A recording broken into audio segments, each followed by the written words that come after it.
Hello everyone and thanks for hanging out with me. It's time, finally, we can talk about update 2.4. Yay! I even got dressed up for this joyous occasion. So handsome. No, I'm not. So a week ago I was invited by Volkswagen to Wolfsburg for an event about 3.0, the update, over-the-air update that will become soon, and there will be videos about 3.0 as well, so subscribe so you don't miss them, all the details about that.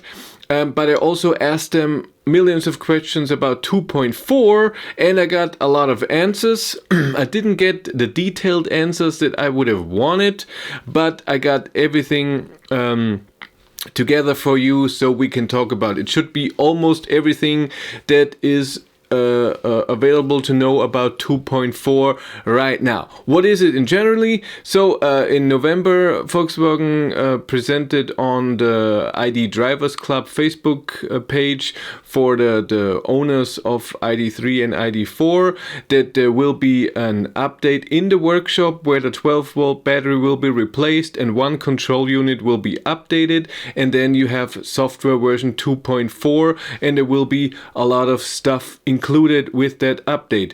But let's start from the beginning how it's working. So I asked them when the update will start. So when customers are being invited for the update, and they didn't give me something that I wanted, like a week. What week? I don't need the date, but or at least a month. The only thing I got was at the second quarter of 22. So that means between March and June somewhere. You have to go to the dealer, and the dealer will, so a Volkswagen partner will contact you, and it can be every Volkswagen partner. Of course, there has to be a repair shop with it because, again, 12-volt battery has to be replaced, and one control unit will be updated, but the high voltage battery will not be touched or anything. The reason for the 12-volt battery swap, by the way, is that the battery that is in the ID3, ID4 was designed for a number of cycles, so charging and so taking power out and putting power in. And they noticed that people are using that way more than they thought customers would use it, and so they want to put a different battery in there.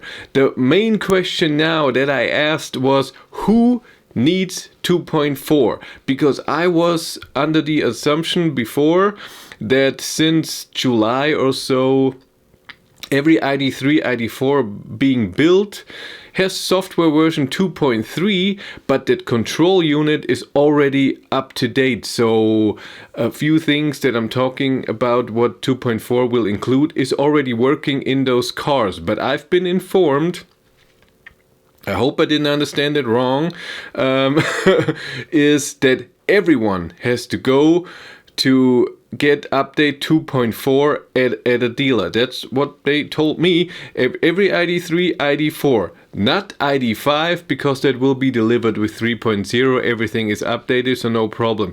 And you need 2.4 to get over the air update 3.0. That's what they told me. I hope I didn't misunderstand anything.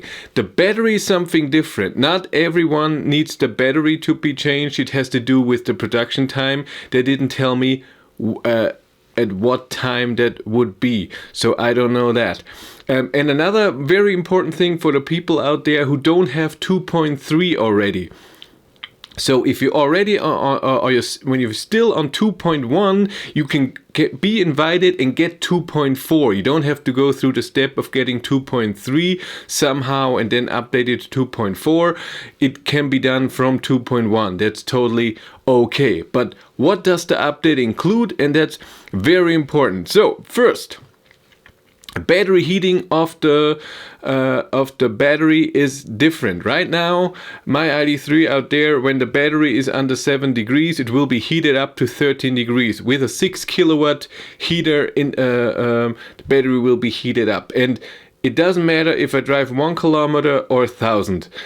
under 7 degrees will be heated up to 13 degrees. With this update, this will be done in steps. I would have liked to tell you all the steps, at what temperature, with how much power will it be heated up, and so on. I don't know the steps, if it's with kilometer or with time and how much, I don't know. I just know it's in steps. So when you drive off, it will not heat the battery at all, depending on the temperature, of course. I don't know again what temperature that is. And then after a while, it will heat up the battery a bit and then more. And I've seen that already. I drove in November the Cupra Born, and the Cupra Born already has this activated with it has the control unit update. It did that. So I noticed when I drove in November off in the morning, I had a press car for a week. Watch the video here. I never know. And it will always be that way, by the way. And I noticed in the morning when ID3 was heating up the battery, Cupra Born did not. I arrived at work after 30 kilometers or 27 kilometers of driving in half an hour, still with a cold battery. And that's okay. It's okay, because the battery heater then had very high consumption on short little trips, if you just go to 5 kilometers to work or something. Another thing, what will be coming with 2.4 is that battery heating will be possible while charging. This is not possible right now. Right now, ID3, ID4, you preheating the car while being plugged in. The power is taken from the plug, not from the battery. You take the plug out and the battery heater goes on if it's too cold. This should change. The battery should be heated while you have your charging, or you just plugged in. That's cool. Next thing is DC charging. For the 62 kilowatt hour battery, net capacity 58 kilowatt hour battery, so the middle one, so Pro. I don't know if there's any changes to the small battery of the ID4. This is ID3. Those cars will get DC charging of 120 kilowatt, and I have never driven. The ID3s built from July on already have that they can charge faster, but I don't know if it's exactly the same like the Cupra Born. I haven't driven ID3s from that era, and the Cupra Born had a peak charging power of 134 kilowatt.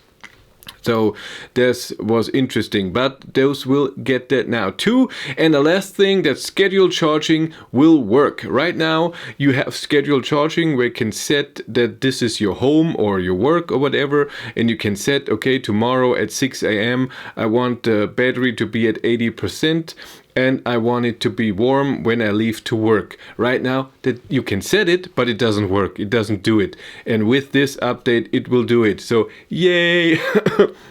So these are the things that will come, and like I said, the Volkswagen partner will contact you. You will get invited. Of course, if there are a lot of people coming to your Volkswagen partner, it might take a while. I'm sure the update and the battery swap will take a day. I'm hoping that my Volkswagen partner will have the info from Volkswagen soon, and that I can start the update there. And then, of course, I will show you how it's all done, what's happening. Hopefully I can film even inside the workshop, so you can see what's being done on the 12-volt battery and how everything works, how it looks, and of course the tests afterwards, how the charging is, how the scheduled charging is, and all of this. The battery heater won't do anything anymore since it's already mid-March. And it's not that the battery doesn't cool down that much anymore. So the last week or so, maybe even longer, I've seen in my ID3 that battery doesn't have to be heated up in the morning. But very interesting. So again, wait for those videos. Very nice. I'm very excited. Wanted to get you more detailed answers here, but that's all I got. Again, as always, if you want to support the channel, we have Patreon, or I have Patreon, and of course channel membership here on YouTube, and I have merch as well under the video. Thank you much. That's for it from me. Thank you much for watching. Have a great day and take care. Bye.